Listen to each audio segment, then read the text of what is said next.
Let me start where I stopped last time. As I said, I want to give you some actual examples of working with manuscripts.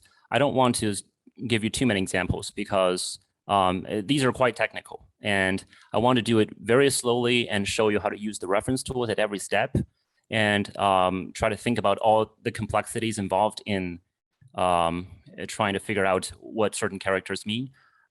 So I just want to pick two examples. I think two well-chosen examples are better than an overwhelming array of random examples. So the examples I'm going to talk about today are both from the Tsinghua Manuscripts Volume 1, and they're manuscripts I've been working with for a while. And the titles are given by the editors of the manuscripts. They're called the Yingzhi, or Arrival of Ying, and Yinggao, or Announcement of Ying. The volume itself is published in 2011. And so here are some basic information, some background information about these two texts. They both belong to, so scholars believe that they both belong to the textual genre of the Shangshu, or venerated scriptures. And the Yingzhi is even held to be the original Xianyou Yide in the ancient text of the Shangshu. So we do have a transmitted Xianyou Yide, and now we're pretty sure that it's a forgery, because the manuscript Xianyou Yide has very little in common with the transmitted Xianyou Yide. And because of some quotations, some ancient quotations, we know that the manuscript is actually this Xianyou Yide, although the editors give it a different title. So both manuscripts they concern stories about Tang and Yiying, and they're also about how the Shang replaced the Xia. So their contents are related. I picked them because they're short, and also because there are some interesting problems on the first slip of both. So I'm going to show you two problems, one in the first slip of Yingzhi and the other one in the first slip of Yinggao. I think we probably need just about 1 hour. No need to use 1 hour and a half. So I will leave the 30 minutes, the rest of the time, for questions and answers. And also, I've been asked the question about how to find difficult characters, how to create images for difficult characters, and how to insert them. So I could also spend a few minutes demonstrating how to do that if people are interested, depending on what you need. Okay, so let's start. The first example I want to look at is from Yingzhi slip 1 in this sentence. So the first line, if you remember from the last lecture, the first line is what we call the direct transcription or strict transcription. And the second line is an interpretive transcription. So I'm only going to focus on one single character, that is this one. I mark it with a red box. So the sentence goes like this: 为引自下除薄, and then we have this problematic character, and then 志在汤. So we're pretty sure about the other characters. And the translation is, it was Ying who went to Bo from the Xia, and something arrived at Tang's place.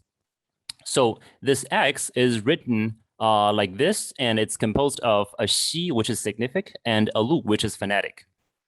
So now, if you still remember what we talked about last time, the question now is, how do we understand it, right? How do we read it? And there are several possibilities. I'm going to show you what other scholars have proposed, and try to show you the logic behind those proposals, and also how to evaluate them.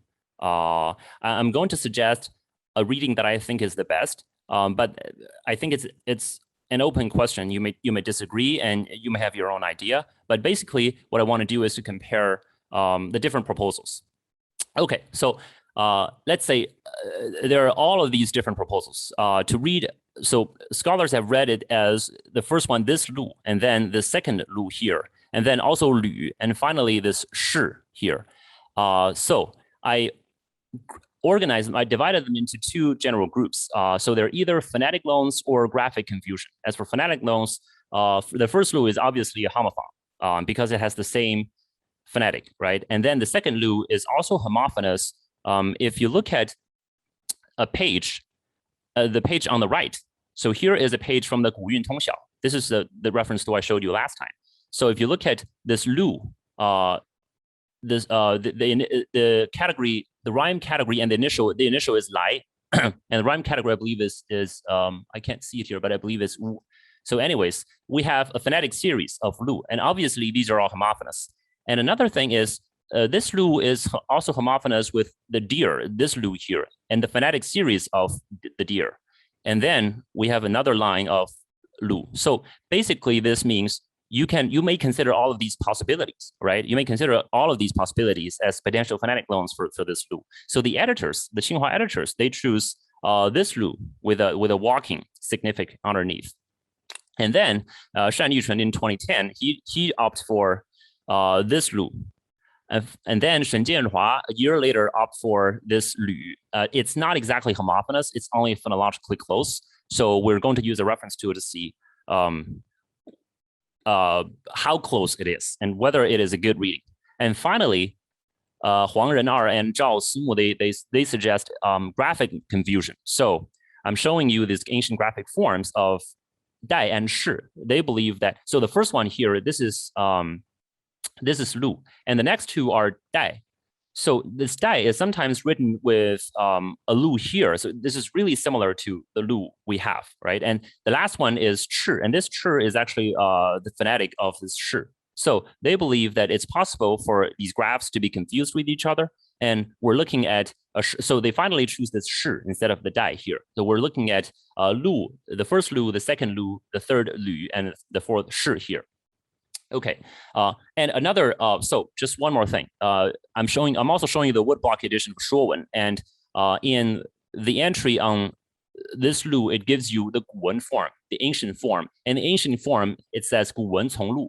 So that already shows you that the deer, this lu, and the lu we're looking at, they are homophonous. They can be used as phonetic loans. But as I said last time, sometimes you want to check these sources, right? Because you might disagree with the phonological reconstruction. So you want to check if they're actually really used as phonetic loans in ancient sources. So looking at this page is not enough. Let's try to use, all right, let me share another screen. Let's try to use the website and put in a lu here. All right. So, okay, so it gives you, if you want to click on these pages, it takes you to examples of phonetic loans, and oops. So we have all of these examples. And as you can see, there is this lu and this lu there. It gives you all of these examples. But as I said, you got to be careful with the phonetic loan compilations in the Chu Tu Wenqian section and excavated text section, because these are readings made by modern scholars, right? So they are not really they're not necessarily well attested phonetic loans already in ancient sources. So maybe we should look at this 古代汉语通假大字典 and also the 汉字通用声素研究. Let's compare all of them. So, okay, let me see, where is the, all right, this is the 古代汉语通假大字典. Oh, okay, so it gives you some examples, but you need to also read these examples and to see whether they are whether they're good, right? Because as I said, they just collect examples. They just collect textual variants, and you have to check them against each other. But we're not going to read it here. I just want to show you the entry right now. And and then this is in an excavated text, compilation of excavated texts, phonetic loans. You see lu can be used for all of these different things. And then here is another page. Let me close them. Okay, and this book is the 通用声素研究. So right now we're looking at this book. This book gives you the phonetic series of lu. It also gives you some what they call 通用声素. But as I said, you have to use this book extremely carefully because a lot of the examples are no good.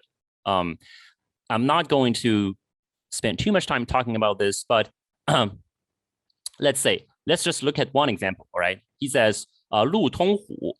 Why? Because 古陆律通用. And then he gives an example. 太玄琼3岁见陆. And then 司马光集注陆读为律. This is a Song Dynasty reading. So it's no good for us, right?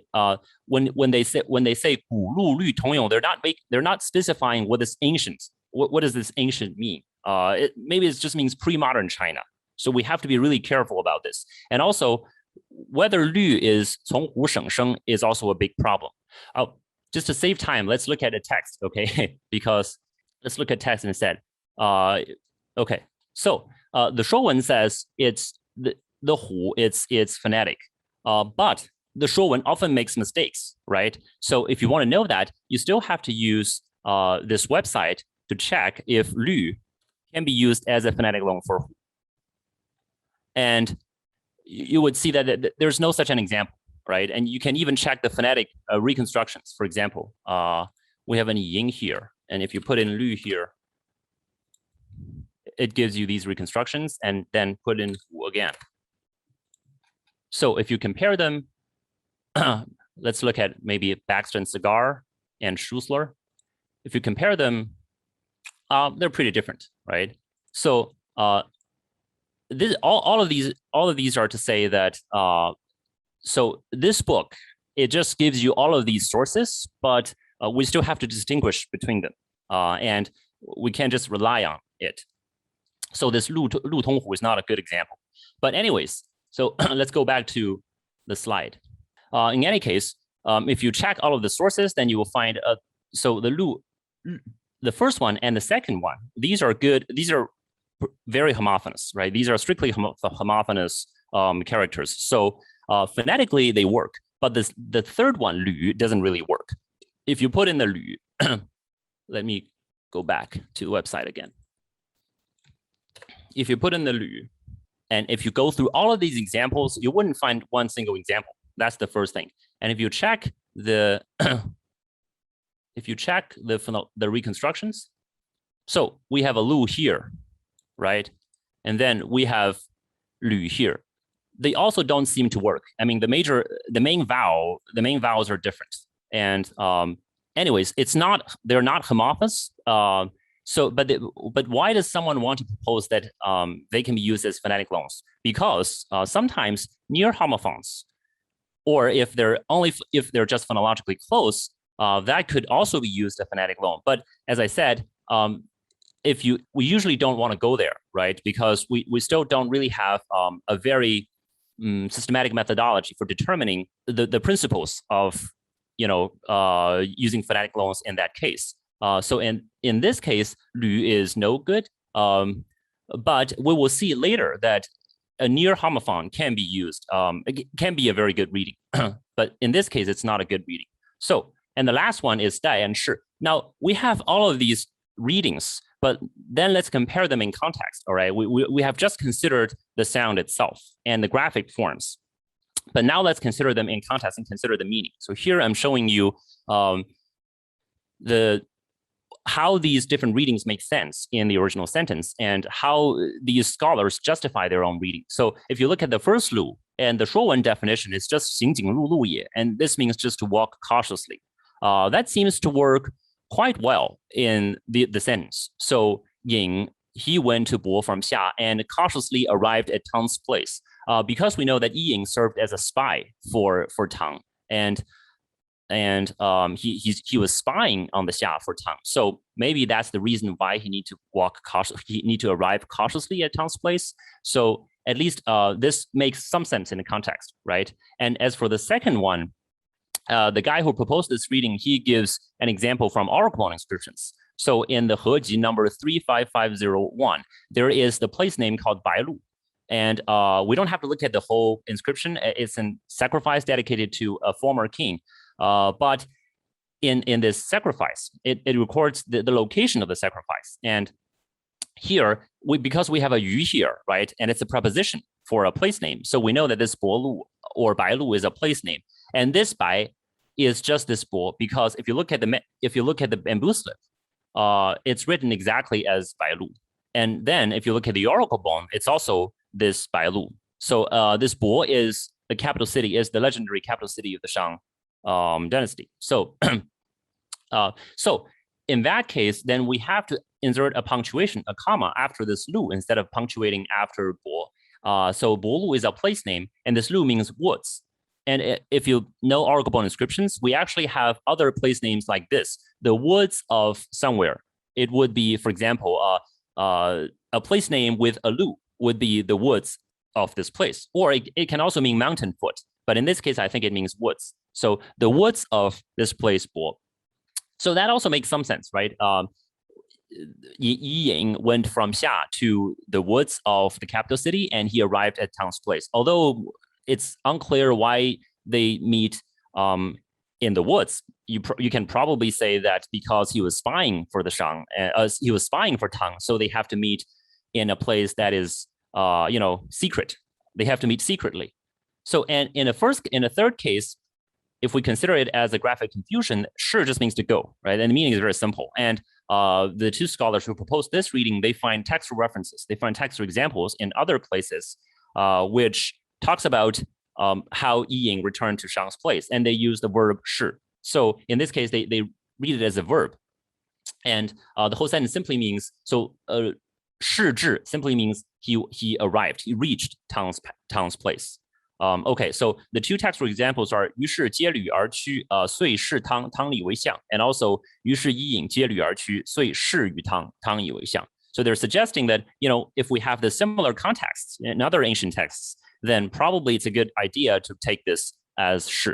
Okay, now if you look at all of these readings, all of them seem to make some sense, right? So it's really difficult to pick from them. The first two phonetically work, and the last one is a graphic confusion. It's also possible, and the meanings all seem to work. In that case, in fact, it's really hard for us to choose. We don't really have a systematic set of criteria for adjudicating between these readings. But then I want to introduce another reading, which I think is better or more convincing, and we can talk about why I think it's more convincing. It's actually accepted by most people at this point, but let's compare this reading with the one we have just introduced. So this is a reading proposed by Guo Yongbing, but here we're going to look at one article by Huang Tianshu first. It's an article published in 2001, and the article talks about time notations in archival inscriptions, especially times during the day, not month or day or year, but times within a day. So he says in this article, he argues that there's a phrase, 中路, in archival inscriptions that means midnight. So this lu means night, and 中路 means in the middle of the night. So it's midnight. And it gives you the example of 丁有中路补. Again, we're not going to read the whole inscription, but basically 丁有中路补 is to on this day in midnight, and then they 补, and then at this place, 在西, at this place called 西, and they test it. So, and on a different piece, there is also the phrase 中路, but we don't have a context. And then finally, in the third piece, there is a 乙巳陆雨. So Huang suggests that this lu means night. So on the day 乙巳, in the night, it rains.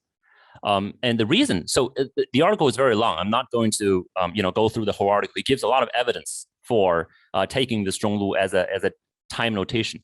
But let me just give another set of examples. So we often have this, in our archival inscription, we often have this format. So after the date notation, after the ganzhi date, then there is a notation of time within the day. So this is xi, right, evening or night.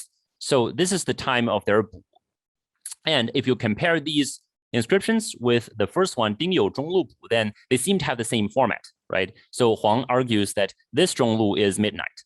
Okay, so when he wrote the article, the Tsinghua manuscripts haven't been published, right?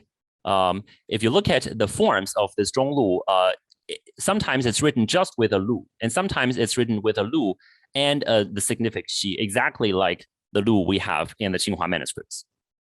So a guy made that connection.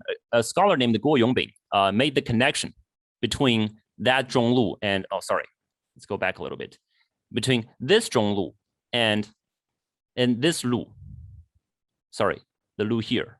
So this X, it's also a xi with a lu. So he says, we should take this sentence as meaning it was Ying who went to Bo from the Xia, and he arrived at Tang's place during the night or at night. And this also relates his activities to espionage, right? He was spying. He was working as a spy for Tang, so they had to meet secretly, whether it's in the woods or whether it's cautiously or whether it's during the night. So here, Guo Yongbing thinks it's during the night, and so this seems just one more possible reading. But then afterward, later, with the publication of another corpus, this is the Anhui University slips of the Shijing. and it's just public. It just came out a while ago. In this manuscript, there is another interesting piece of evidence for that reading. So this is a Shijing manuscript, right? So if we compare it to the transmitted Shijing, we would find something interesting. So in the transmitted Shijing, there is this poem 强有词, and in the poem 强有词, there's a phrase called 中构, and this phrase 中构 is repeated 3 times in the poem. So this 中构, if you look at the woodblock edition here, this 中构 is interpreted by the Mao commentary as 中构 as 内构也, so it's the inner chamber or the inner palace. It's a spatial term, right? It's a term that means inside the chamber, inside the king's house, inside the chamber. So the Mao also says 内构之言为宫中所构成完与夫人营婚之语. So here is 宫中, it's inner palace or inner chamber. So he obviously takes that as a spatial term. But then in the Anhui slips, the Anhui University slips of the Shijing, in the manuscript text, this 中构 is written as 中路. So if you compare this lu here with this lu, they're the same character, right? This is just a flatter version of this character. Okay, so why is it written as 中路? That's an interesting question. If we look at a different poem in the Shijing, that is the Sangrou poem, there is another phrase, 中构. And if we look at the Mao commentary actually says this 中构 is 暗明也. So if we're putting all of these together, there's something very interesting, because if we go back and look at the Mao commentary here on the 中构, it's actually not the Mao commentary, but the Lu Deming's 释文. So the 释文 says, first of all, this go, there's a variant of this go. And then he quotes the Han Shi, the Han commentary. It's an alternative commentarial tradition, lost, but then preserved in quotations. So he says, the Han commentary says, this 中构 is 中路. So sorry, this 中构 is 中夜, is midnight. And he says, this is 营辟之言也. Okay, so that's very interesting, right? Because the Han commentary already glosses this 中构 not as a spatial term, but as a temporal term. So he says it's midnight, it's not inner chamber, although the Mao commentary believes it's inner chamber. And with the publication of the Anhui slips, that seems to confirm the Han commentary reading.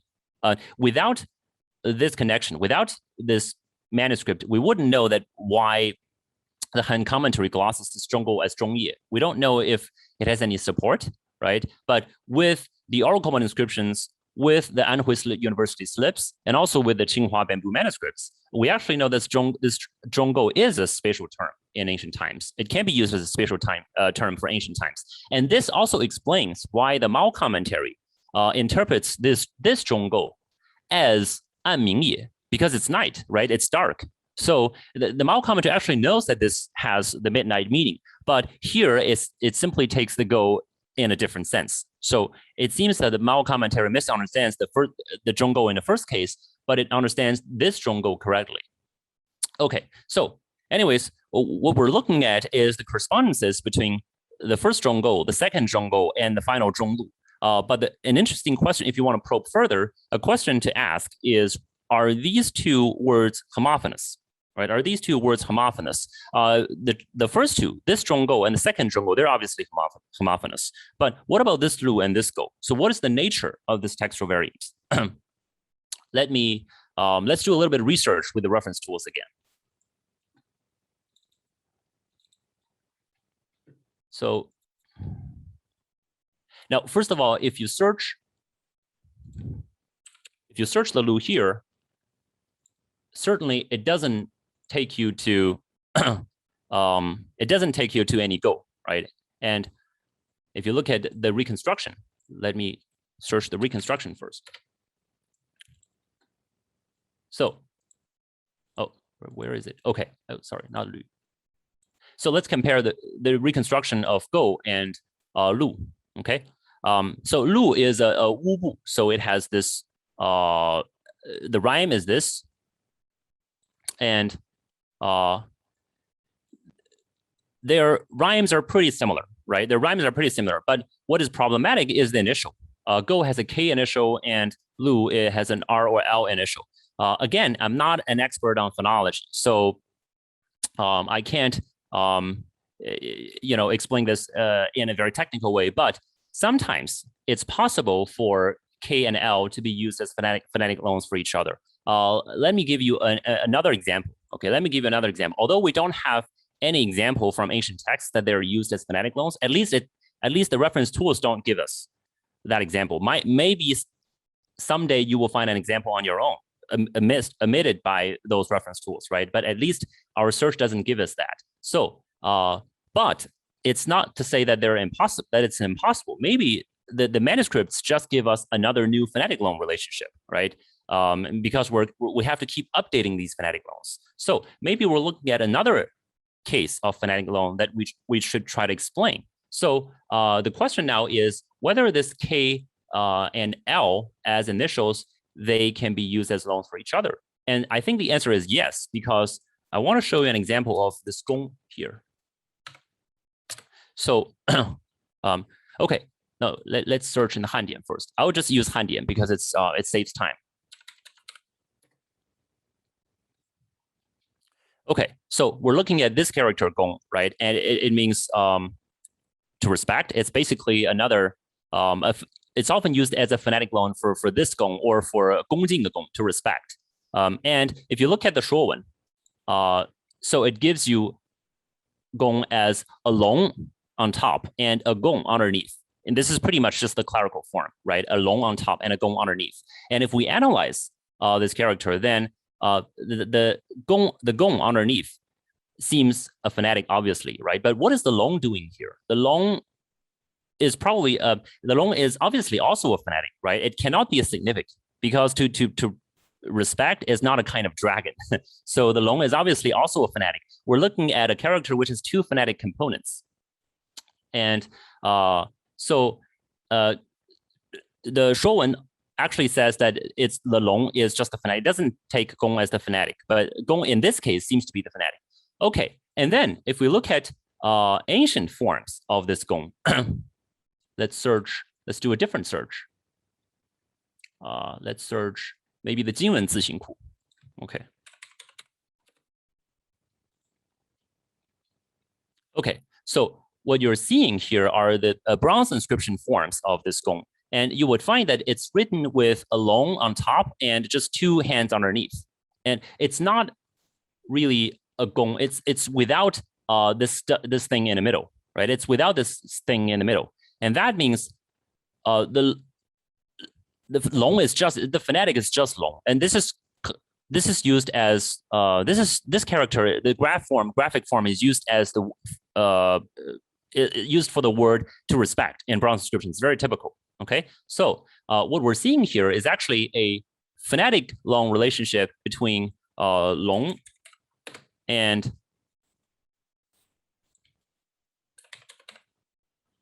something like this, or gong. Let's just try to use gong. Okay, so what you can see is that this gong has a G or K initial, and this long has an L or R initial, exactly in the case we're having here. So that means it's not impossible for K and L to be loans for each other. But how do we understand that phenomenon is a phonological question. I think you'll get an answer in a different lecture. But what I'm suggesting here is that, so probably in this case, we just discovered a new phonetic loan, right? By relating Zhonggou with Zhonggou and with Zhonglu. Okay, so let's go back a little bit and think about the reading we just introduced with these different readings. Then what makes this reading a better one than the others? I think the reason is, now of course, all of them seem to make some sense, right? All of them seem to make some sense. But I think the reason is that the last reading actually explains a whole range of linguistic phenomena, not just an individual reading.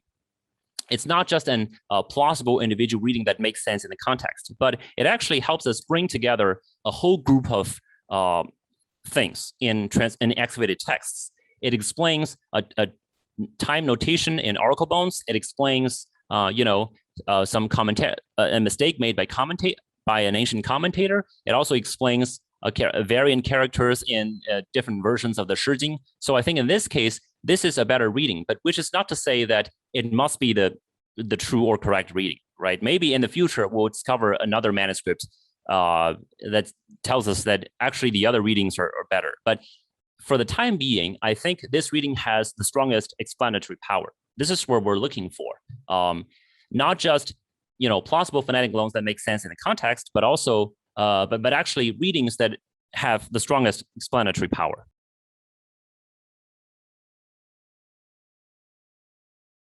Yeah, Paul just said long is famously KR. Yeah, so again, I can't give you details on phonology. So I want to give you one example of a problem in interpretive transcription and another example of a problem in direct transcription or strict transcription. In this case, we're doing a graphic analysis.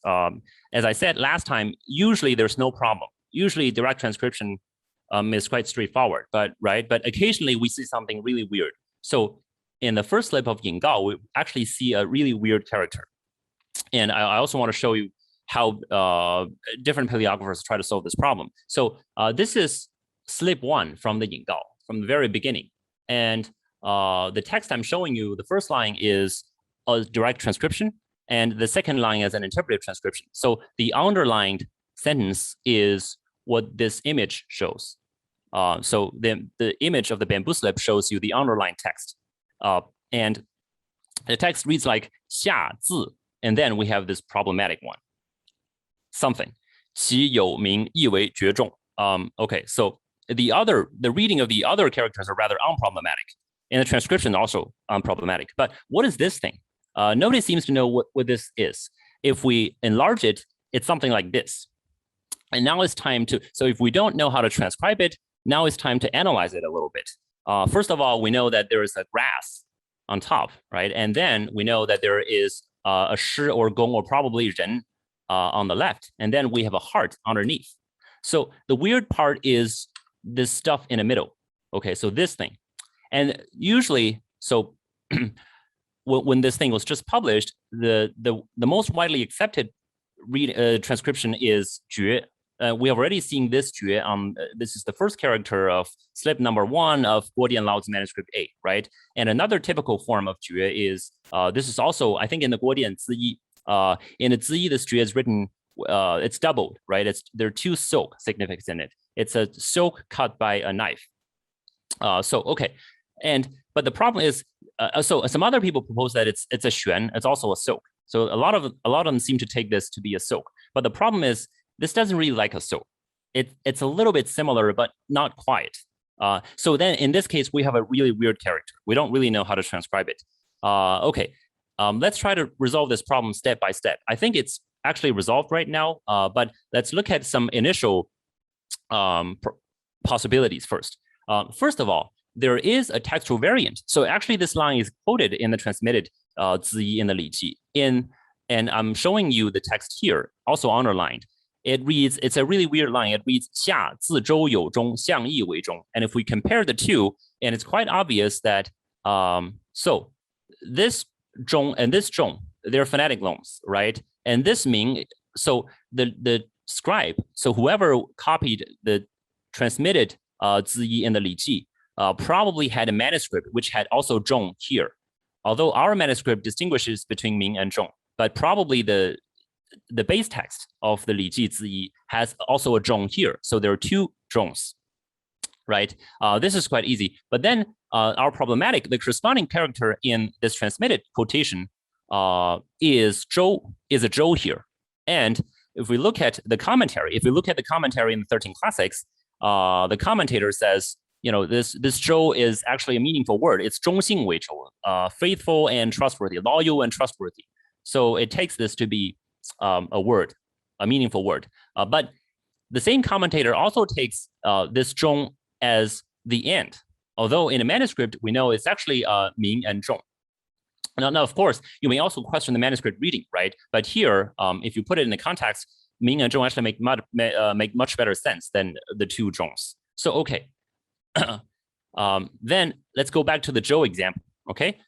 Because we know that in early text, zhou is often a graphic error for hai. Let's look at the next 2 lines. So we have another quotation in the transmitted ziyi in the Li Qi, which goes like, it quotes the Junshi chapter from the Shangshu, and it goes like 西在上帝周田官文王之德. And the 4 characters in the Junshi chapter is actually 歌申劝宁王之德. And in our last online session, we saw this Wen and Ning. They're often confused, right? They're confused in the Shangshu. And then 劝 and Guan, obviously phonetic loans. Tian and Shen, graphic error. That's easy enough. But then what about this Ge and Zhou? If you look at the ancient graphic forms of Ge and Zhou, they're actually quite similar. So we see this kind of graphic mistake very often. To give you another example, look at the Fei Gong Xia chapter from the Mozi. There is this sentence, 此为周生之本. And the commentary, so in Sun Yirang's commentary, he quotes this scholar saying that, this Zhou doesn't make any sense. So this Zhou 当为害, it should be 害. 此为害生之本. Okay, perfect. It's we know what it means, right? But 周生之本 doesn't make any sense. So, and there are other examples. I'm just giving you some good ones. And also this line appears in the Guo Dian as exactly 害. And then it has this shen, which is a phonetic loan, and also this guan.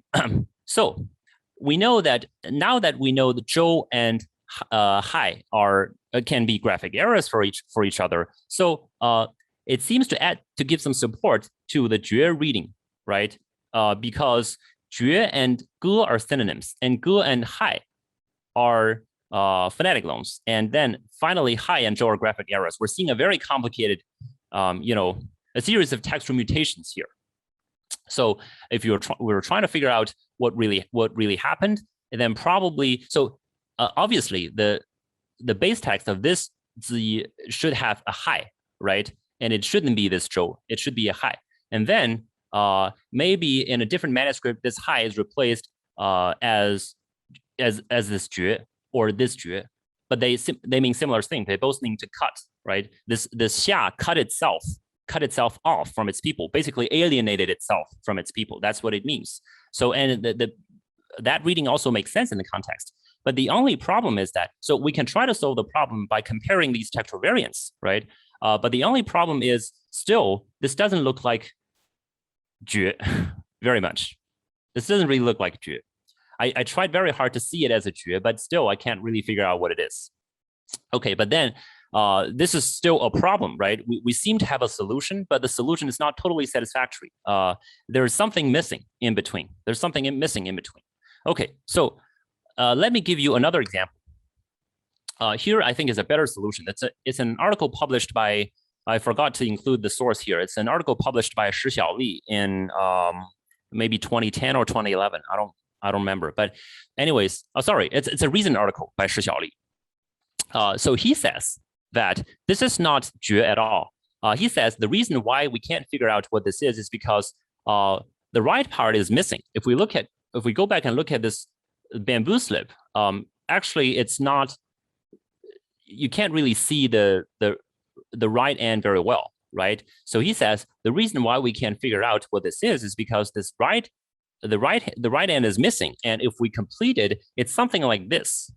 So there is a stroke missing here. It's something like this, and this should be the ancient form of gai, because if you compare it to different forms of gai in oracle bones or bronze inscriptions, gai is made up of a knife and a wang here. This is a wang. So in the clerical form of gai, we have a wang in the middle, and then we have another, we have something around it, but this should be a graphic error or graphic confusion of a knife. So gai is a knife and a wang. Okay, this looks, the character looks quite similar to the one on the Kezhong and the Songgui, right? This is one piece of evidence. And if that is the case, we should actually transcribe this as something like this. So that's the first thing. Okay, and then he says, okay, let's consider some other examples. Let's find some additional support for this transcription. If we look at this character Jie in, this is a graphic form from the Zheng Hou, from the Marquis Yi of Zheng, his set of bronzes. It's one graphic form from that set of bronzes. If you look at the top right component, this is also a gai, right? This is also a gai. It looks very similar to our graph, and also quite similar to the one on Songgui or on the Kezhong. So why is jie written like this? And from the context, we know that this is jie. Okay, I'm not giving you, again, I'm not giving you the full, giving you full details of the arguments, but we know that this is jie.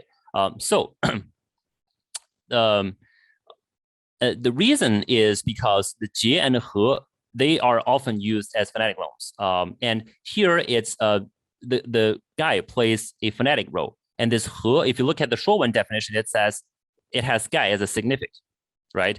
Because you can't really see it here, but this is just a different form, a graphic confusion, a graphic error or a graphic, sorry, it's just a more strict transcription of this Wang here. It's this guy is the same. So the bottom component of he is the same as this guy. So he has guy as a phonetic, okay? And then we have jie that takes this guy also as a phonetic. And everybody knows that he and hai, they're phonetic loans in classical texts. So we have, he says, we have an additional support here because we're actually seeing a series of graphic forms that can be potentially used as phonetic loans for each other. So if you want to check it, if you put in, let's say, oops, okay, here. If you put in a he, and then it gives you hai here. These are just very common. Everyone knows that they're phonetic loans for each other. And also it gives you jie here, right? It gives you jie here. Okay, I'm not going to click on it just to save time. But this is just to show that if you check it, then this series of graphic forms are well attested. So, okay, now we know that this can be transcribed as this graphic form instead of the jue, and then it gives us a good, it probably gives us a good reading here, right? It gives us a good reading here. And we can find a sentence in the Tang Shi that says, 夏王帅重力帅哥下邑. And then you see there's something interesting here because we have these two graphic forms and they're obviously interchangeable according to our analysis here, right? So this line can be compared with this line. And something is going on here. Something is going on here. Maybe we're seeing just two different graphic forms of the same word in this one sentence, right? Still, you might think that we can read this as hai because we can say that this is 下字害其有名 or 下字歌其有名. That doesn't matter. But the point is, the problem of the graphic form is resolved, right? Because this is a much better transcription than the one we had before, because it really doesn't look like jue here. And to give you one additional example of the phonetic loan relationship between gai and hai and ge, if we look in Brown's inscriptions, if you know Brown's inscriptions, there's this very formulaic phrase to plead for longevity, and the word for to plead or to entreat is written sometimes as gai, sometimes as hai, and sometimes as ge. So when we bring all of these together, it's actually a quite complicated set of things. We're dealing with graphic confusion, we're dealing with phonetic loans, we're also dealing with sometimes synonyms. Okay, so this is the second example I want to talk about and how people start about solving. These are the two examples I want to show you today, and to combine them with the use of reference tools.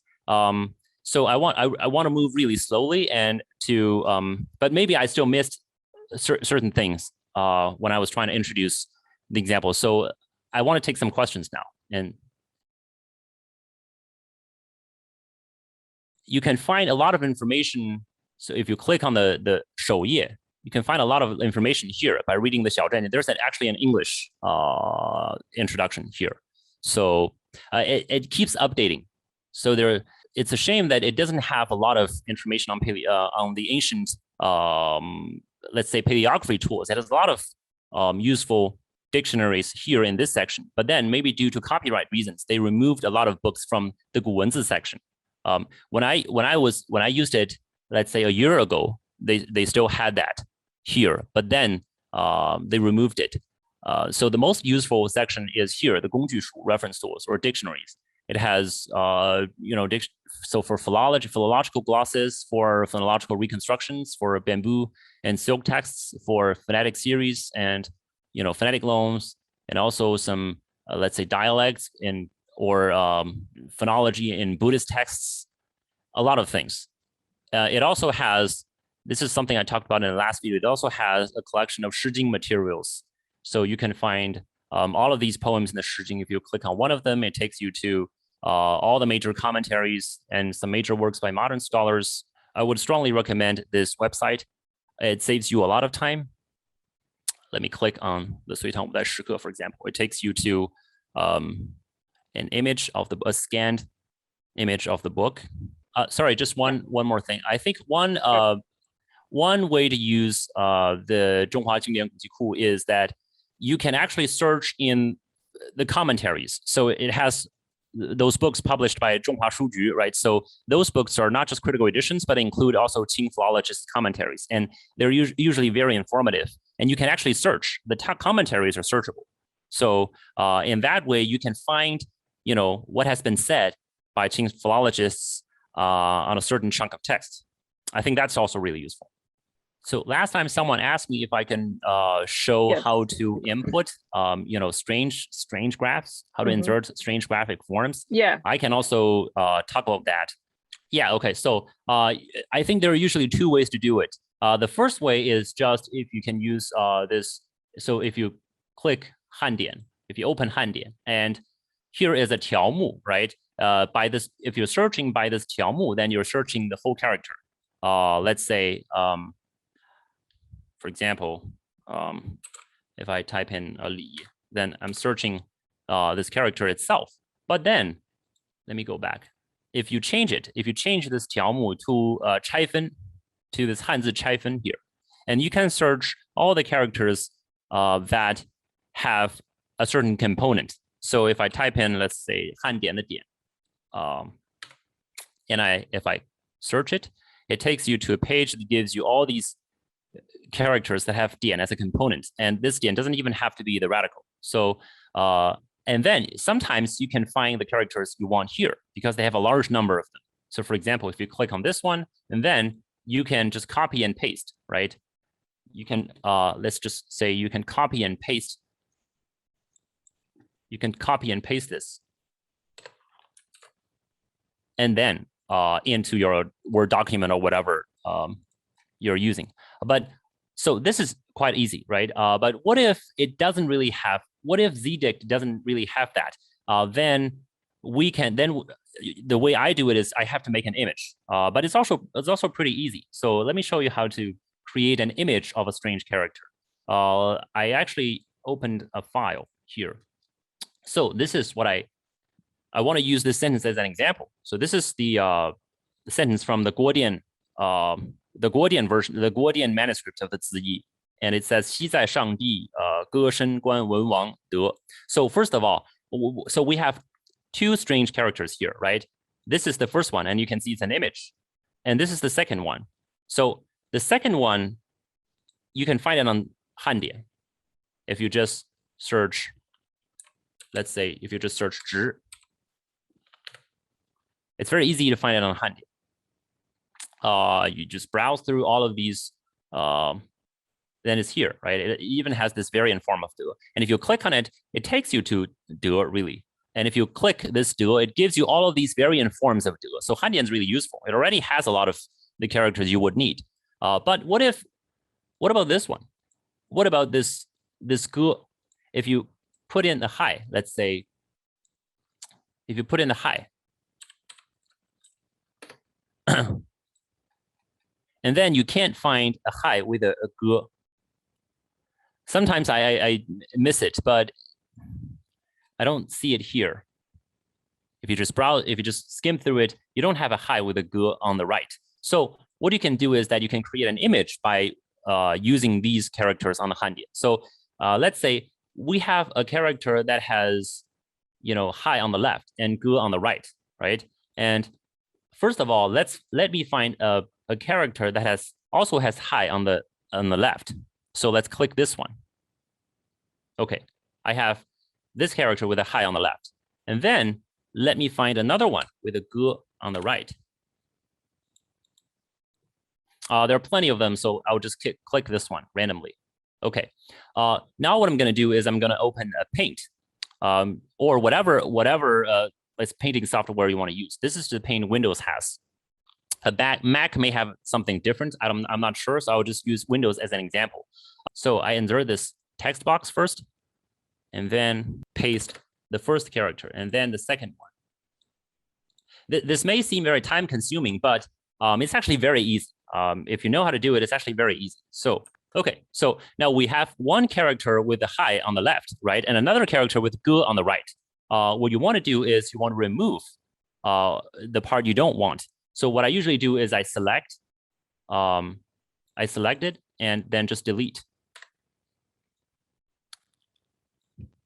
If this doesn't erase everything, then I use the eraser and erase what I don't want here.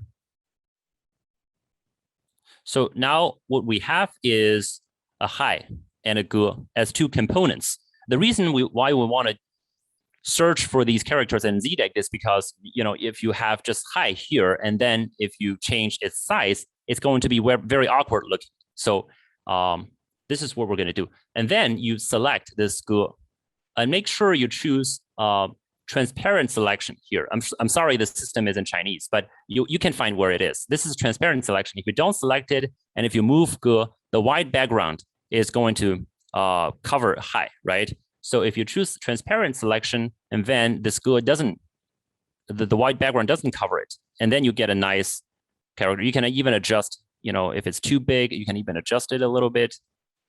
Okay. So this is something we want. And now what I do is I use a screen capture software. The one I'm using is called Snap, HyperSnap. It's free, but you're welcome to find your own. So I click on this capture option, and then I choose it, and then save it in my computer. Okay, so that's quite. So then we have a good character image. Let me share it with you. Character image we have. Now, if you want to insert it into Word, there is still a few more problems we have to solve. And let me open it on with. Oops. Let me open it with. So this is a kind of like Photoshop. It's a different software, but you can also use Photoshop. So first of all, I just want to make it a strictly square image by adjusting the pixel is 100 and 100. Okay, and then we have this. I save it. And in the Word file, let me delete this ge here. So now I can insert the image we just created, but it's too big, right? So what I do is I change the size to 3.8. That's for 12. That's for font 12. So if your font size is 12, then it's 3.38. You can just do a little bit experiment, and you can find the right number. 0.38 centimeters. But then usually, so this is already adjusted. But usually what you have when you're inserting these characters, they're like this, right? It's really annoying that they're not aligned. It's a bit higher than the other. The image is going to be a little bit higher than the others. So if you're really, if you want it to look really beautifully, then what you want to do is you select this whole paragraph and you click the paragraph and choose the third tab here. And then there's a textual alignment option. And then you choose the middle textual alignment. Then it's going to give you a very beautiful image here. So this is usually what I do. You can actually make these characters, exactly like texts. So if I change this to, it's almost, people can't tell the difference between whether it's an image or a character. Especially this is already very big. If I zoom out, then it just looks like something you put in, something you typed in. Yeah, this is how I usually do it. Hi, yeah. Thanks very much for the talk. I was really interested. You were talking about that paper in 2010. Yeah. And you said that it was about the character. Was the character she in the Oracle Bone script. So I was interested in the problems of what are the problems of interpreting manuscripts from the Warring States period in light of grammatical usages in the Oracle bone script, given that, I mean, there could be, up to 1,000 years difference between those two usages. So I was interested if you just had some thoughts on the the interaction of that much older script with the more recent script. Yeah, thank you very much. So, thank you for bringing this up. We have a potential anachronism, right? We have a potential anachronism here because oftentimes, let's say if you're doing phonological reconstruction, then you shouldn't use something later to reconstruct something earlier. But when we're working with these manuscripts, oftentimes we have no other choice but to make use of every bit of clue we can find. So in that case, as I said, we were trying to compare different readings and to see which one makes better sense. Oftentimes in these early manuscripts, the information we can get are extremely rare or scarce. So usually people make use of whatever they can find. But this is not to say that we shouldn't make any distinction between an earlier usage and a later usage. The interesting, what makes that example interesting is that you see it in these sources across different times. And that also tells us that we shouldn't also assume that, language in different times cannot have the same wording, right? For example, we're still reading classical Chinese texts in modern society. Let's say we buried all of these texts underground, and then somebody 1,000 years later discovered the texts we are reading. But so they're going to find different, grammar of different that belong to different time periods, right? Because we are reading all of these different time, and also our language is influenced by the stuff we read. So sometimes, occasionally, we might use a classical Chinese grammar in our modern writing, where that's possible. So I think it's absolutely right that we should be careful about a potential anachronism, but it's also not the case that we should draw a definite line between textual sources from different periods. So in this case, what matters is whether it solves the problem. And I think the Oracle bone texts provide a really good clue to the problem in the Warring States manuscripts. But again, it's a method we have to use with care. Yes, that I totally agree with you. Basically, I think the websites I introduced today should be known by everybody working with classical Chinese texts. If you don't know them, sometimes you have to spend tons of times, looking for one single character in your paperback dictionary. So, I mean, and also you don't have to carry a ton of books with you around. You can do your research, from a different, not in your office, maybe. So I think everybody should know them. That's also why I want to make this video and share those with you. Yeah, and there are also a lot of useful books that are not on these websites. So I don't want to, give you the impression that using them alone is enough. Yes, thank you, Bertrand. Yeah, sorry, I just thought of something. Yep. I just want to add one last thing. So when I look at these examples, or when you look at these examples, I think many of you might think that trying to figure out, trying to compare these different readings, it's a trivial thing, because if you're interested in some big problems, then just why do we have to spend so much time on one single character? I think a good reason can be that even if maybe it doesn't really make a huge difference for understanding the problem you're interested in, but I think it's a really good way of learning classical Chinese, to say the very least. Even if we don't solve the problem in the end, just by searching through these examples, just by comparing these different readings, you actually learn a lot about the language itself, right? Even if in the end we don't know which reading is the best, still we have learned so much about the language itself in this process. So I always think reading these manuscripts are very helpful for me to read transmitted texts, because they're going to give you a totally new perspective. Just think about the examples of the transmitted quotations of these excavated texts. They're if like, for example, "Hai" can be a graphic mistake for Zhou, then next time when you see something like that, there's something, you have this in your mind, and you can make a different guess, right? So I think these things are really helpful even if you're just engaging with transmitted text as well. Yeah. We have one question. Boqun, you're working on a book. Any information? Promote yourself. Well, I think there's a short bio on the Methods in Sinology website. Yeah. Yes, we put it on the page. But if you want to Yeah. say one or two things about your forthcoming book. Oh, I'm right now just working on the critical translation of the actually 6 manuscripts from the Tsinghua bamboo slips. I'm also working on a book about technological metaphors in classical Chinese thought. So those are the stuff I'm working on right now. And the book on technological metaphor is about mechanical imageries and political and moral theories, like how you weigh things and how you and political leverage and stuff like that.